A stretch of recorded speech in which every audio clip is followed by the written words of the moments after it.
Hello everyone, welcome to defence exam tips. आज की इस वीडियो में एमटीएस 2024 की मैं आपको एक शिफ्ट सॉल्व कराऊंगा और मेरा पर्पस आपको आंसर्स बताना या फिर बताना कि कैसे देखो इसमें इतना स्कोर हो सकता था, ये सब नहीं है, बल्कि कुछ स्ट्रेटजीज मैं आपको बताना चाहता हूँ ताकि कैसी भी शिफ्ट एग्जाम में आए 2025 में तो आप उसको टैकल कर सकें। उसमें आप घबराएं ना कि कैसे क्वेश्चन आ गए, ऊट पटांग क्वेश्चन है क्या है। और एक मजे की बात मैं आपको बता दूं, वो शिफ्ट जैसे ही मैं आपको सॉल्व कराऊंगा उसके बाद मैं आपको बताऊंगा कितनी नॉर्मलाइजेशन हुई, वो कौन सी शिफ्ट थी और उसमें क्या कैकोफोनी मार्केट में चली थी। एक बहुत ज्यादा यूट्यूब के ऊपर फालतू वीडियोस बनने लगी थी, वो उसी वीडियो के बाद बनी थी, मतलब उसी शिफ्ट के बाद। और मेरा जो एक सिंपल सा मोटो है कि एक जॉब आपकी होगी इस बार एट एनी कॉस्ट। अगर आप if you are following me till the very last, बिल्कुल आखिर तक अगर आप मुझे फॉलो करके चलते हैं, लिमिटेड लोग करेंगे कोई दिक्कत नहीं है, एक जॉब आपकी कंफर्म रहेगी। बस आप मेरी स्ट्रेटजीज को ध्यान से सुनना, जो मैं कंटेंट बता रहा हूँ उसको ध्यान से पढ़ना। और ये जो कंटेंट मैं आपको बताऊंगा इससे आप प्रीवियस ईयर पेपर जब आप सॉल्व करोगे ना, देन यू विल रियलाइज कि हाँ यार, इससे क्वेश्चन सॉल्व हो रहे हैं मेरे। नो बकवास, नो फोमो कि यार आपका ये छूट जाएगा, ये पीडीएफ कर लो, ये बुक कर लो, कोई फोमो क्रिएट नहीं करूंगा, कोई बकवास बात नहीं। और नो डेटा डंपिंग, जो जनरली फाउंडेशन कोर्स में क्या करते हैं ना कि बहुत सारे आपको पीडीएफ दे देंगे जो आपके लिए फिजिबल ही नहीं है याद कर पाना। वो सब चीजें मैं नहीं करने वाला, आपको स्मार्ट स्ट्रेटजी स्मार्ट तरीके से आपको बताऊंगा। एक टफेस्ट शिफ्ट मैंने आपको सॉल्व कराई थी, जीके का सेक्शन आप जरूर देख लेना। इसमें 30 नंबर से ऊपर नॉर्मलाइजेशन हुई थी, 30 अक्टूबर की सेकंड शिफ्ट थी। तो आप लोग इस वीडियो को मस्ट है देख लेना, इस वीडियो का लिंक मैं डिस्क्रिप्शन बॉक्स में डाल दूंगा। ये देखना इसलिए जरूरी ताकि अगर आपकी 2025 में कोई टफ शिफ्ट भी आ गई तो आप उसको हैंडल कर पाओगे। इसमें मैंने 36 मार्क्स स्कोर किया था, अच्छे खासे नॉलेज बैंक के साथ। मतलब मैंने काफी पढ़ रखा था, फिर भी बहुत सी जगहों पर मैं फंस जाता हूँ, तो एवरेज कैंडिडेट भी फंसेगा। फिर भी मैंने 36 नंबर इसमें करे और इंग्लिश में 66 मार्क्स थे, जो मैं आपको दिखा देता हूँ यहाँ पर। ये रे टफेस्ट शिफ्ट में 38 नंबर, इसमें 38 36 वो मैं देख लेना उस वीडियो को, आप समझ जाओगे उसमें मैंने कैसे 38 माने, किसी जगह 36 माने।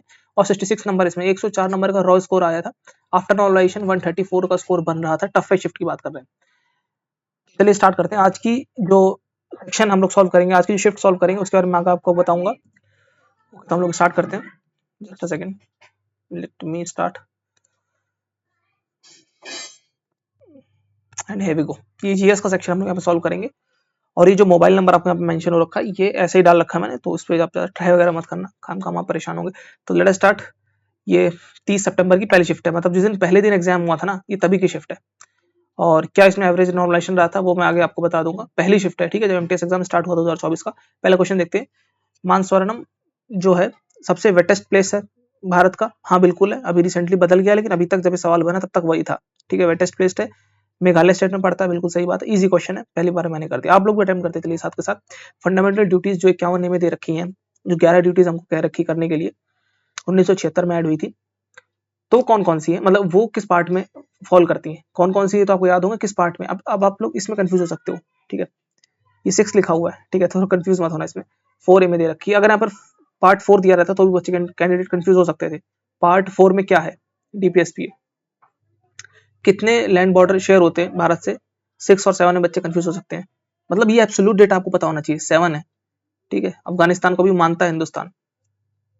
द ग्लोरी ऑफ पतन के मुंशी ने लिखी थी, मुझे नहीं पता किस लैंग्वेज में लिखी, लैंग्वेज पूछ रहा है, मुझे नहीं पता, मैं इसको मार्क फॉर रिव्यू करके आगे बढ़ जाऊंगा। आरसीबी की यहाँ पर हमको कैप्टन पूछ रखा है, ये तो छोटा बच्चा बता देगा, इसलिए नहीं बता देगा क्योंकि वो क्रिकेट का फैन है, बहुत ही मतलब डाई हार्ड फैन है, ऐसा नहीं। क्योंकि हम लोग जो करंट अफेयर्स पढ़ते हैं तो उसमें पर्पल कैप वो सब याद करते हैं ना, पर्पल कैप और ऑरेंज कैप, और डब्ल्यू जो आईपीएल हुआ उसके विनर कौन थे, और इसका डब्ल्यूपीएल का विनर कौन थे, तो वहां पर हम छोटी छोटी चीजें याद कर लेते हैं, कैप्टन पता है सबको, स्मृति मंदाना, इजी क्वेश्चन मैं कहूंगा इसको। Redness of tomato is present due to the which of this following, इन चार में से किसकी वजह से, मुझे अभी फिलहाल क्लिक नहीं हो रहा है, आगे बढ़ते हैं। डायरकी जो आया था ना, आप लोगों को पता होगा, मॉडलेमेंटरी रिफॉर्म आया, मॉन्टफोर्ड रिफॉर्म आया, तो डायरकी किस में आई, देखो इन दो में तो कंफ्यूज नहीं होगे, ए और बी में। सी और डी में कंफ्यूज हो सकते हो, 1909 मॉडलेमेंटो में कि मॉन्टफोर्ड में। इस जगह पर आपको लिमिटेड नॉलेज, एब्सोल्यूट नॉलेज पता होनी चाहिए कि 1919 मॉन्टफोर्ड रिफॉर्म में डायरकी आई थी, ठीक है। विजयनगर किंगडम जो है किस डायनेस्टी ने एस्टेब्लिश करा था, अच्छा, हरिहरा और बुक्का ने करा था, ये तो हमको पता है, विजयनगर किंगडम, ठीक है। अभी 4 डायनेस्टी दे रखी है, इनमें से कौन सा है, ये लूसेंट में क्लियर कट मेंशन, अगर हमने लूसेंट पढ़ी है तो क्लियर कट मेंशन है संगम डायनेस्टी, कोई इसमें कंफ्यूजन वाली बात नहीं है। बाकी सारी भी साउथ की डायनेस्टी दे रखी, कंफ्यूज हो जाओगे, लेकिन आपने सिर्फ लूसेंट को सही से पढ़ा, ईमानदारी से पढ़ा, लिमिटेड पढ़ा है ना, तो आप करेक्ट कर दोगे। आगे बढ़ते हैं। हमसे पूछा गया कि 17वीं लोकसभा में 31 अक्टूबर 2023 के हिसाब से सबसे सीनियर मोस्ट जो है ये सज्जन जो है, ये किस पार्टी से बिलोंग करते हैं, आरजेडी से, नेशनल कांग्रेस से, Bharatiya Janata party, Samajwadi party, I don't know. आगे बढ़ते हैं। ये क्वेश्चन ना आपका मनोबल तोड़ने के लिए होते हैं। देखो 4th क्वेश्चन था, 6th क्वेश्चन था, 10th क्वेश्चन था, ये कंफ्यूज करने के लिए आपको। मौर्यन डायनेस्टी का फाउंडर कौन है? चंद्रगुप्त मौर्य। डायरेक्टली देखो, क्लिक करो, आगे बढ़ो। Chemical compound present in turmeric. अच्छा, ये क्वेश्चन में ना आप लोगों को पता नहीं चलेगा अभी क्या है टर्मरिक में। करक्यूमिन होता है वैसे, लेकिन अगर आपको नहीं पता तो आपसे मैंने हमेशा कहा है कि कम से कम कुछ नहीं कर सकते हो तो टीयर 2 के पेपर करके जाया करो, सीजीएल सीएचएसएल वगैरह के। तो सीजीएल 2023 के टीयर 2 में आया हुआ क्वेश्चन है ये, ठीक है। ये करक्यूमिन वाला टर्मरिक का देख लेना, अभी जाके देख लेना, मैं बिल्कुल हवा की बात नहीं करता, फैक्ट के साथ। लोसर फेस्टिवल कहाँ मनाया जाता है? लद्दाख। रिपीटेड क्वेश्चन है, एमटीएस का रिपीटेड क्वेश्चन है, कोई बहुत बड़ी तोप वाली बात नहीं है इसमें। कैपिटल गुड जो होते हैं, ठीक है, कैपिटल गुड आपको पता होगा, बिल्डिंग हो गई, स्कूल बिल्डिंग, और कोई ऐसा इंस्ट्रूमेंट जो टिकाऊ होता है, ठीक है। तो पूछा गया है वो क्या है? अब जाहिर सी बात है ड्यूरेबल है भाई, स्कूल की बिल्डिंग बना दी, हॉस्पिटल बना दिया, ड्यूरेबल तो होगा ना वो, ठीक है, they are durable, easy question.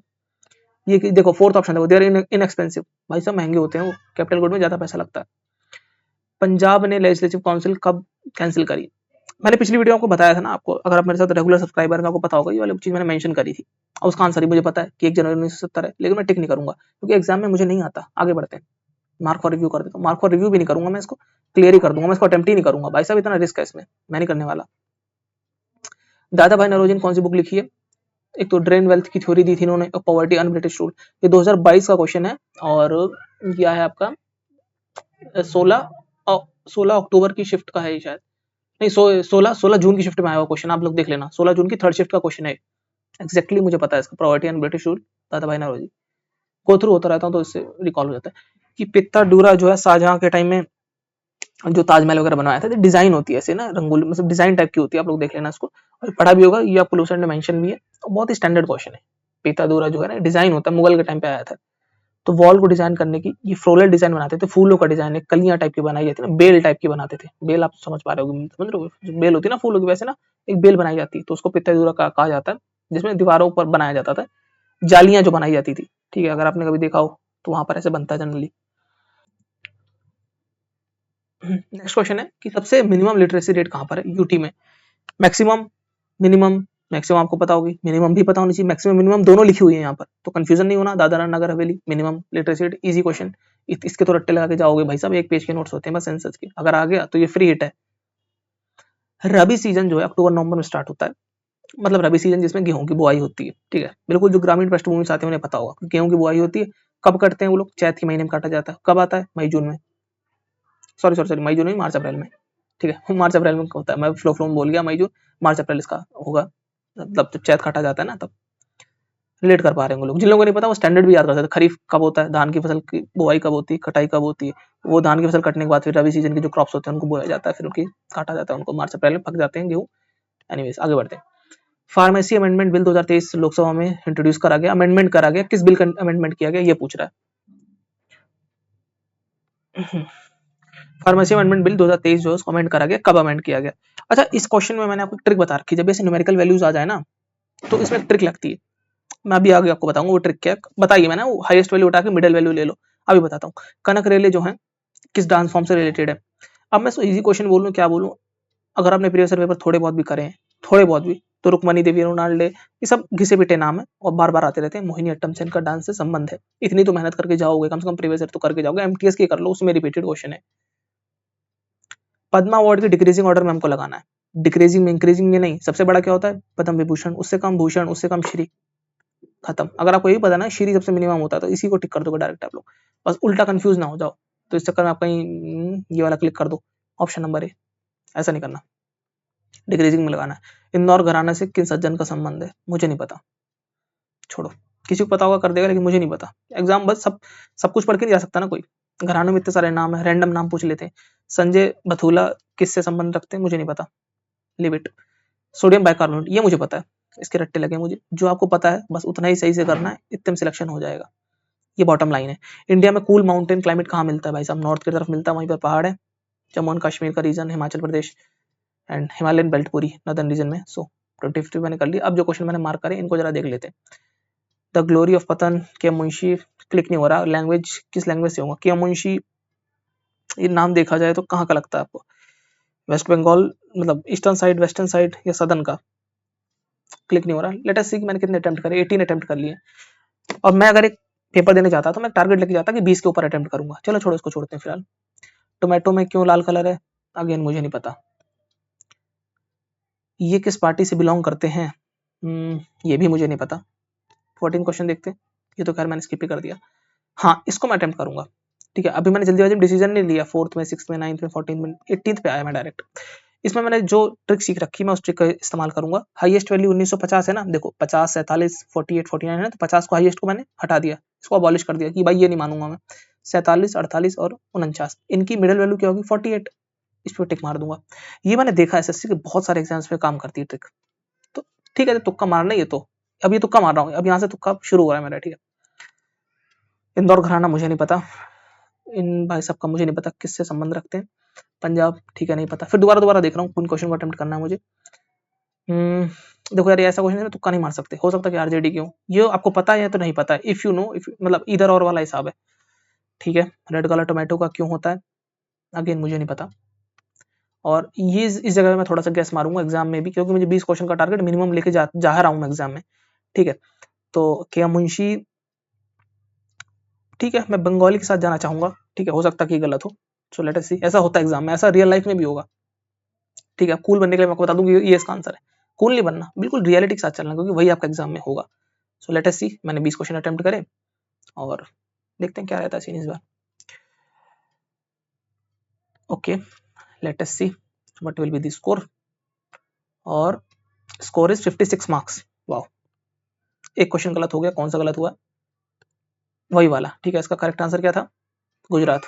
ठीक है, अब मजे की बात देखो, मैंने आपको क्वेश्चन बताया था ना, वेट कहाँ गया वो, ये रहा। इसमें आपको ट्रिक बताई थी कि हाईएस्ट वैल्यू हटा दो 1950, 47, 48, 49 की मिडिल वैल्यू, बीच वाली वैल्यू ले लो। 48 है ना बीच में, 47 और 49 के बीच में 48 तो आएगा, उसको टिक करा, वही सही हो गया। मुझे नहीं पता था कि कौन सा अमेंडमेंट बिल था, क्या था, लेकिन एसएससी ऐसे क्वेश्चन फ्रेम करती, मैंने ऐसे देखा है। 90% ही काम करेगा, मतलब आप पॉजिटिव में रहोगे 90%। ठीक है, तो हमने स्कोर देखा कितना आया, 56 मार्क्स। अब मैं आपको बता देता हूँ कि क्या इसका सीन है। 56 मार्क्स मेरा स्कोर है। Wait wait wait wait,